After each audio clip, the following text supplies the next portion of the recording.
E aí galera, sejam bem-vindos a mais um vídeo do canal The English Domain. E eu tenho uma pequena pergunta para vocês. Vocês conhecem as preposições on, in e at? Onde você pode usar a diferença de uma para outra, a aplicação em frases. Então eu vou fazer um pequeno teste com vocês. Vamos lá. Se diz in the morning, at the morning ou on the morning. Então, ficou um pouco confuso aí? Fica calmo e se ajeita aí na cadeira que a gente vai aprender a usar essas preposições com exemplos e de maneira bem detalhada, tá certo? Para vocês nunca mais esquecerem. Com esse vídeo eu garanto que vocês vão aprender essas benditas preposições. Primeiramente, a gente precisa dividir esse grupo de 3 preposições em 2 categorias, sendo a primeira preposição de tempo e a segunda preposição de lugar. E a gente sempre vai ter em conta a seguinte regrinha: a preposição in vai ser uma preposição mais geral, a preposição on vai ser o meio termo entre at e in, e a preposição at vai ser a mais detalhada das 3. Lembra que a gente tinha dividido elas em 2 categorias? Então vamos começar com a preposição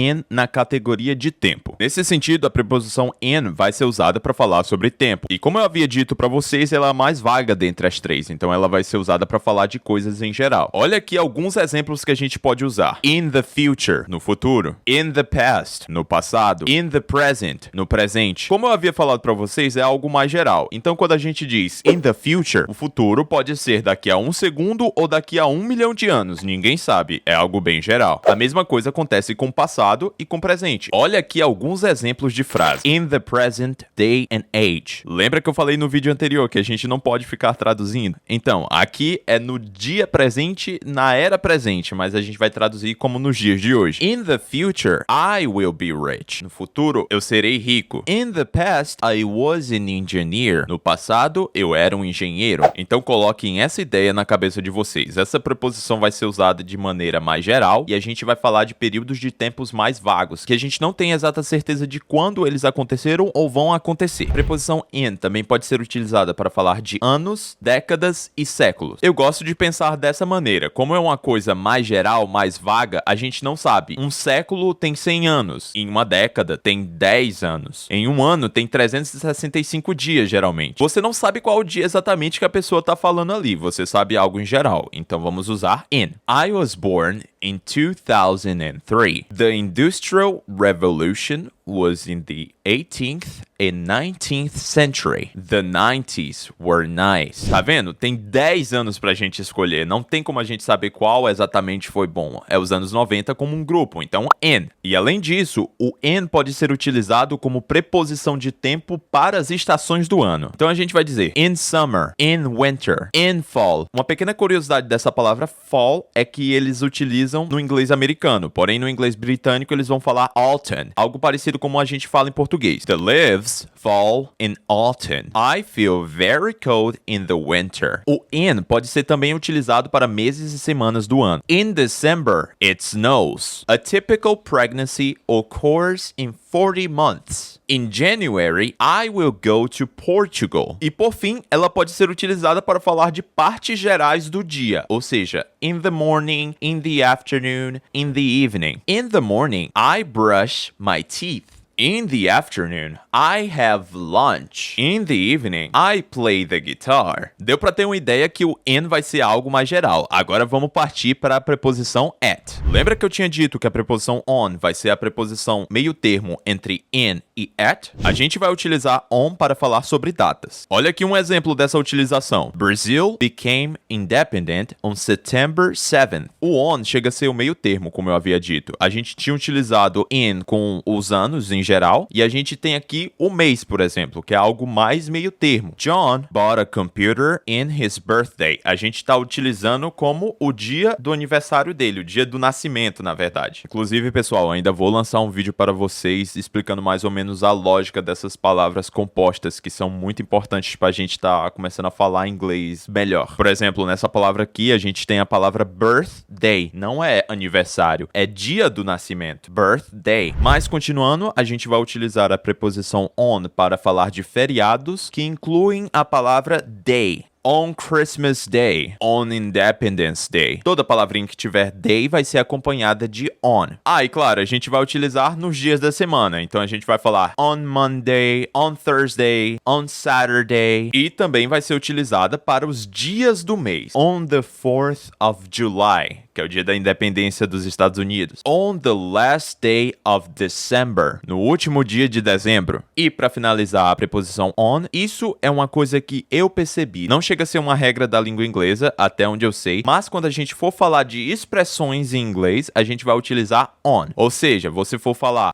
ele chegou a tempo. He arrived on time. Ele chegou a tempo. I arrived at the show on time. Eu cheguei no show a tempo. E se vocês estão mais atentos aí, eu usei outra preposiçãozinha, at. I arrived at the show on time. E nesse exemplo aqui, a gente pode traduzir at como um indicador de um local específico. Ou seja, no show, at the show. E agora com esse gancho, vamos falar da preposição at, a mais específica dentre as três. A preposição at, na minha cabeça, funciona assim. Ela vai indicar um local específico ou algum lugar perto. Observem só essa frase aqui. We want to have a picnic at the lake. Se a gente reparar na expressão at the lake, ela vai significar perto do lago. Se a gente usasse in the lake, seria dentro do lago. Você estaria todo encharcado. On the lake, você estaria sobre a superfície do lago. Então aqui faz mais sentido, é at the lake, ou seja, perto do lago. E agora vamos seguir com alguns exemplos da preposição at sendo usada como preposição de tempo. Sempre quando a gente for falar de horas exatas, a gente vai falar at 9 o'clock. At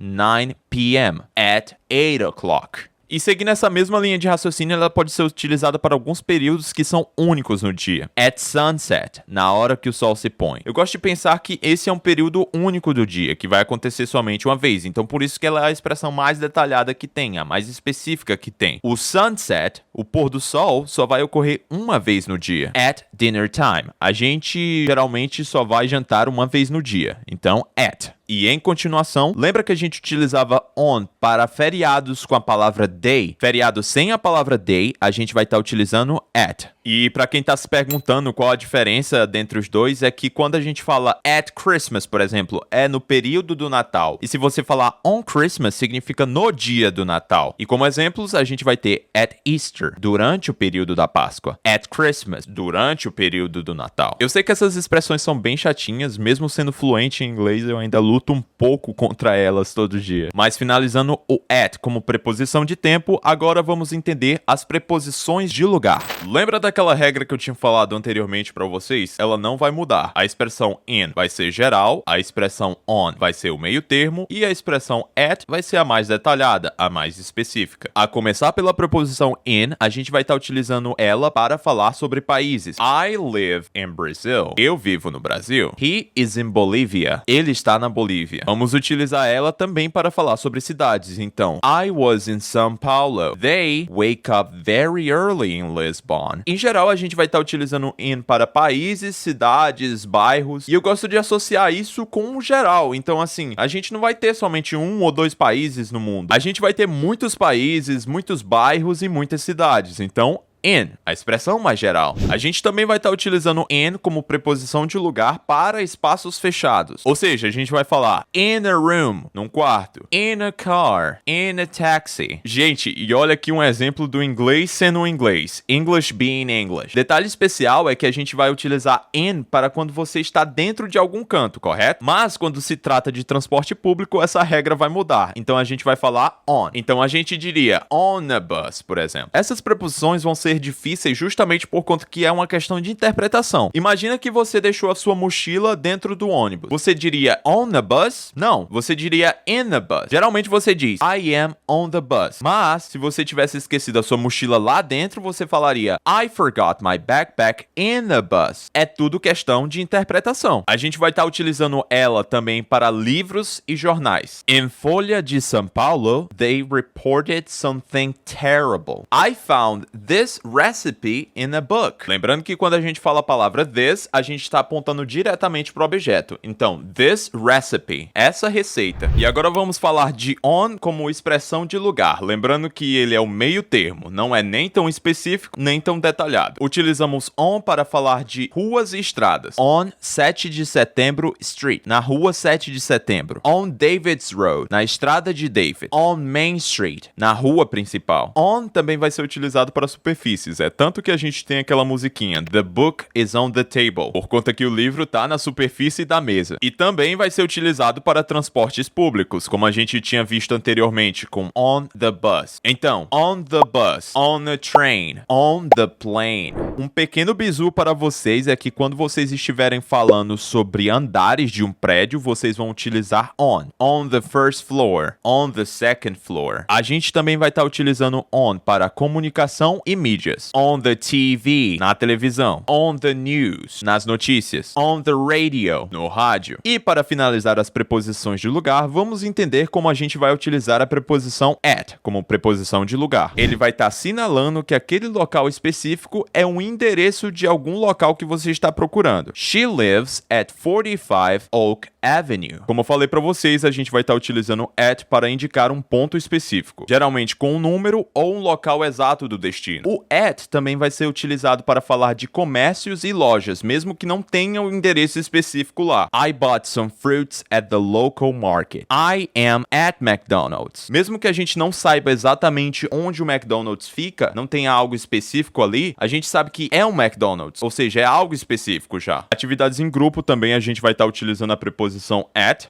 the party, at the theater, at a concert. E aquele exemplo que eu havia falado para vocês de deixar a bolsa dentro do ônibus também pode se aplicar aqui. Você vai falar at the cinema, geralmente, mas só que quando você esqueceu algo dentro do cinema, vai ser in the cinema. E por isso que eu acredito que muitos estudantes, e até eu mesmo que sou fluente em inglês, tenho dificuldade com essas preposições, porque você tem que realmente interpretar a situação que está acontecendo. Isso daqui é bem importante. Sempre quando a gente estiver falando de locais de estudo, trabalho e casa, a gente vai utilizar at, ou seja, at home, at work, at the university. E para finalizarmos tudo dessas preposições, a gente vai estar utilizando at para falar sobre o topo e o fundo. At the bottom of the bottle. Essa pronúncia é bem difícil, eu duvido você tentar em casa. E lembra que eu falei para vocês que certas vezes a gente vai traduzir a preposição at como perto? Aqui na minha frente tem uma mesinha de computador. A gente chamaria ela de desk. Mas vamos imaginar a seguinte situação. Eu estou sentado ao lado da mesa, então eu estou at the desk. Mas se eu fosse falar que eu estava sentado em cima da mesa, na superfície da mesa, eu ia falar on the desk, na superfície da mesa. Então lembre-se disso, muitas vezes a gente vai estar traduzindo at como perto ou próximo a. Mas é isso que eu tinha para passar para vocês, pessoal. Eu entendo que as preposições vão ser totalmente chatinhas de estar aprendendo e que vocês não vão aprender tudo de uma vez com esse vídeo. Como eu havia citado para vocês, eu sou fluente em inglês, mas só que acaba que aqui e ali ainda erra uma ou outra preposição em inglês. E tá tudo bem. Até os nativos erram essas preposições, porque elas são realmente difíceis e você precisa de um contexto e interpretação do que elas querem passar. Mas enfim, eu não vou me prolongar tanto aqui. Se você assistiu até essa parte do vídeo, significa que ele te ajudou e você gostou. Então deixa um like aí e se inscreve.